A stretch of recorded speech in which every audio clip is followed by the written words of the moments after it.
అమ్మాయిలను తీసుకుంటే 80% మందికి పీసీఓడి అనేది చాలా కామన్ గా చూస్తున్నాం. ఎందుకు అంటే వాళ్ళకి మార్నింగ్ షిఫ్ట్స్ కాకుండా నైట్ షిఫ్ట్స్ ఉండడం, కూర్చొనే పనిచేయడం, చాలా ఎక్కువ ఒత్తిడికి గురవ్వడము, ఇవన్నీ స్ట్రెస్ హార్మోన్స్ అని మన బాడీ మీద యాక్ట్ అయినప్పుడు ఇన్సులిన్ హార్మోన్ అన్నది రెసిస్టెన్స్ లోకి వెళ్తుంది. ఇన్సులిన్ రెసిస్టెన్స్ లోకి వెళ్ళినప్పుడు మనకి మేల్ హార్మోన్స్ అనేవి బాడీలో ప్రిడామినెంట్ అయి పీసీఓడి దానికి గురవుతాం అనమాట. సో ఈస్ట్రోజన్ తగ్గిపోతుంది, టెస్టోస్టిరాన్ ఎక్కువ అయిపోతుంది, ప్రొజెస్ట్రాన్ ఆల్టర్ అవుతుంది. దీనివల్ల మనకి ఎగ్ అనేది విడుదల కాదు. ఎగ్ విడుదల కానప్పుడు ఆ ఓవరీలో ఆ ఎగ్ విడుదల కాకుండా ఒక బలూన్ లో ట్రాప్ అయినట్టుగా అండం ఉండిపోతుంది అనమాట. సో అట్లా యానోవులేటరీ సైకిల్ అయిపోయి అది మనకి మొత్తం అబ్నార్మల్ అయిపోయి పీసీఓడికి గురవుతుంది అనమాట. సో ఇలా దీని కింద ఉన్న మన pathophysiology.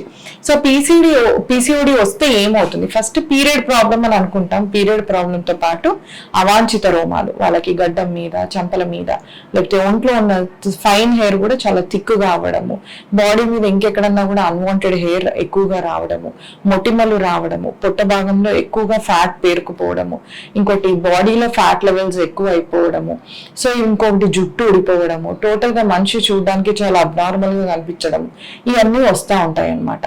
So definitely it will hit a women's body very hard. So అది తొందరగా అంటే చాలా ఇనీషియల్ స్టేజెస్ లో ఉన్నప్పుడే దాన్ని మనం గుర్తించి డాక్టర్ దగ్గరికి వెళ్ళి తగ్గ ట్రీట్మెంట్ తీసుకొని మీరు దాన్ని కనుక కరెక్ట్ ఏజ్ లో సెట్ చేసుకుంటే ఫ్యూచర్ లో మనకి షార్ట్ టర్మ్ ఎఫెక్ట్స్ కానీ లాంగ్ టర్మ్ ఎఫెక్ట్స్ కానీ రావు. ఈ షార్ట్ టర్మ్ ఎఫెక్ట్స్ పీసీఓడి వల్ల ఎలా ఉంటాయంటే ఇందాక మనం చెప్పుకున్నట్టు సైకిల్స్ ఇరెగ్యులర్ అవ్వడము, అన్వాంటెడ్ హెయిర్ రావడము, ఇంకోటి హెయిర్ లాస్ ఉండడము, హెయిర్ థిన్నింగ్ ఉండడము, బాడీ ఫ్యాట్ పెరిగిపోవడం, పింపుల్స్ రావడం, ఇవన్నీ short term effects. These are reversible except for unwanted hair.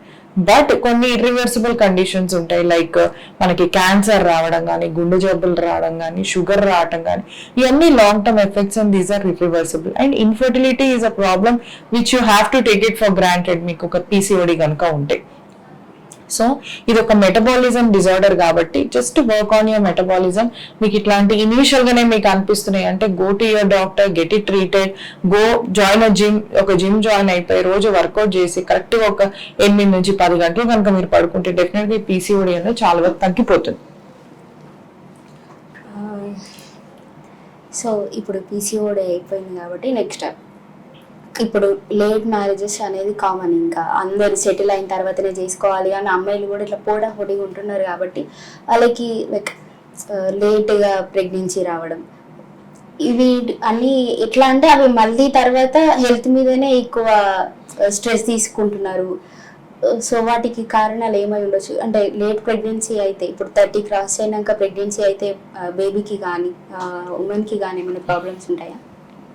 ఖచ్చితంగా. ఫస్ట్ అందరూ అమ్మాయిలు గుర్తుంచుకోవాల్సినది ఏంటి అంటే మన ఎగ్ క్వాలిటీ అన్నది 21 years to 25 years లోపు చాలా బాగుంటుంది. బట్ సో అన్ఫార్చునేట్ మనకి కెరీర్ సెటిల్ అయ్యేది కూడా ఆ ఏజ్ లోనే. సో మీకంటూ ఒక క్లారిటీ ఉండాలి, మీకు కెరీర్ ఇంపార్టెంటా లేకపోతే ఒక మంచి పర్సన్ ని పెళ్లి చేసుకుని ఇద్దరిని కన్నాక కూడా మీరు కెరీర్ ని పర్సూ చేసుకోవచ్చు. అవి అడ్డు వస్తాయని కాకుండా మీరు ఒక సపోర్ట్ సిస్టమ్ ని కనుక మీరు బిల్డప్ చేసుకొని చక్కగా మీ పిల్లలు పెరుగుతున్న ఏజ్ లోనే మీరు కూడా చిన్న చిన్నగా వర్క్ చేసుకుంటూ మీరు డెఫినెట్ గా 25 years తర్వాత కూడా మీకు కెరీర్ కి స్కోప్ ఉంటుంది. సో ఆ ఒక అండర్స్టాండింగ్ అనేది మీ పర్సనాలిటీని బట్టి డిపెండ్ అవుతుంది.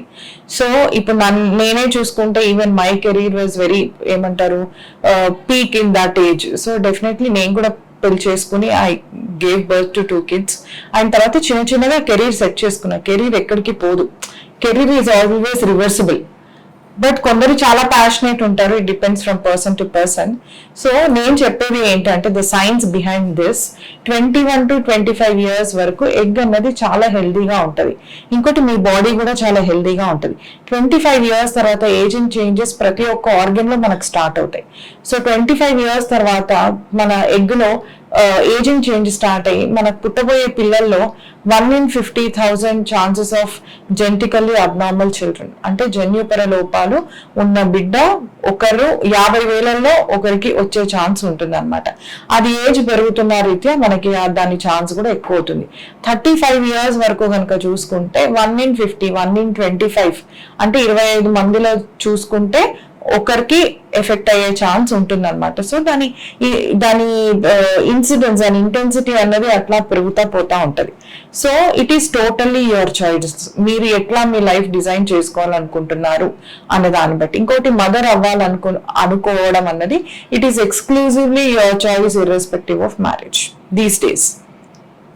So if you want to conceive అంటే మాత్రం ఈ ఏజ్ లో డిసైడ్ చేసుకోండి, హెల్దీ చైల్డ్ కావాలనుకుంటే. సో ఈ రోజుల్లో మనం ఏం చూస్తున్నాం అంటే 30+ తర్వాత పెళ్లిళ్ళు చేసుకోవడము, 35 years వరకు కూడా మేము ప్లానింగ్ అనుకుంటున్నాం, మేము ఇంకా ఇల్లు కొనుక్కోవాలి, ఇల్లు, కెరీర్ ఆర్ వాట్ ఎవర్, ఇవన్నీ మెటీరియల్ థింగ్స్. బట్ మనకి చైల్డ్ అన్నది మనకి ఎప్పుడు ఫర్ ఎవర్ ఉంటుంది. సో నా సజెషన్ యాజ్ అ డాక్టర్ ఎప్పుడు కూడా మీరు హెల్దీగా ఉన్నప్పుడే చేసుకోండి. ఇంకోటి 30-35 years తర్వాత కంటే ప్రాబ్లం ఏంటి అంటే మీకు డెఫినెట్ గా ఆ ఏజ్ లో కొన్ని షుగర్ కానీ, బీపీ కానీ, ఇంకొకటి ఎగ్స్ ఉండాల్సినంత క్వాంటిటీ ఉండకపోవడం. ఇప్పుడు మనం చిన్నప్పుడు కనుక చూసుకుంటే మన తల మీద జుట్టు చిన్నప్పుడు బాగుంటుంది, పెద్దగా అవుతున్న కొద్దీ తల మీద జుట్టు అన్నది తగ్గిపోతా వస్తూ ఉంటది అందరికీ. సేమ్ అలానే అండాశయంలో ఉన్న అండాల సంఖ్య కూడా